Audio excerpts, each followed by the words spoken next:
ఈరోజు మార్నింగ్ నుంచి అయితే నేను ఒక వీడియో అయితే నేను చూస్తూ వస్తున్నాను.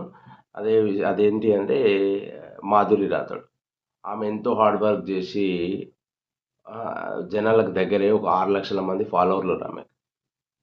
సరే ఆమె ఫాలోవర్లు, ఆమె ఫేమ్ గురించి పక్కన పెడితే, ఆమె ఒక అమ్మాయి అన్న విషయాన్ని జనాలు మర్చిపోయి అడ్డగోలుగా కామెంట్ జేస్తున్నారు. ఆమె సరే మిస్టేక్ చేసిందో, చేయలేదో మనకది వేరే ముచ్చట. కానీ ఆమెని లైఫ్‌ని మనం నిజంగా చెప్పాలంటే నాశనం చేస్తుంది. ప్రత్యక్షంగా గాని, పరోక్షంగా గానైతే మనమే నాశనం చేస్తున్నాం అనుకోవాలి. ఇప్పుడు ఆమెని కించపరిచే మాటలు, ఆమెను నిర్దోషించి అరే! ఆ సిట్యుయేషన్‌లో ఆ అమ్మాయి ఏ విధంగా ఉందని ఫస్ట్ మనం ఆలోచించాలి. వాళ్ళ వైఫ్ వచ్చింది. సాయి సంథింగ్ ఆయన కూడా ఒక ఫోక్ సింగర్. అరే! ఆ సిట్యుయేషన్‌లో ఆమె ఏ విధంగా ఉంది? మనం ఆమెకి ఈ టైంలో ధైర్యం ఇవ్వాలి. ఎట్లివ్వాలి? అరే! పోనీ మనం ప్రతి ఒక్కళ్ళు లైఫ్‌లో ఎన్నో మిస్టేక్స్ చేస్తారు.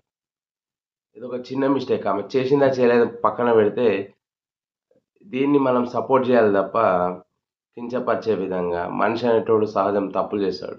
మనం పెట్టే సూటి మాటలతోని ఆమె ఏమన్నా చేసుకుంటే, ఇది ఎవరిది? ఎవరి రెస్పాన్సిబిలిటీ?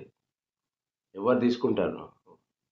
కాబట్టి మనము ఏదన్నా విషయాన్ని క్షుణ్ణంగా, క్లుప్తంగా ఆలోచించి నిర్ణయించాలి తప్ప, మన ఎదుటోళ్ళ మీద ఒక అబాండాలు తోసేయొద్దు. ప్లస్ నెగెటివ్ కామెంట్స్ అస్సలు పెట్టొద్దు. ఎవరి లైఫ్ వాళ్ళది. ఎవరికి నచ్చినట్టు వాళ్ళు జేసుకుంటారు. అంతే తప్ప మనం మనమెవరం వాళ్ళని తిట్టడానికి. ఈ ఒక్క విషయాన్ని గుర్తుంచుకోవాల్సిందిగా మనవి. Thank you.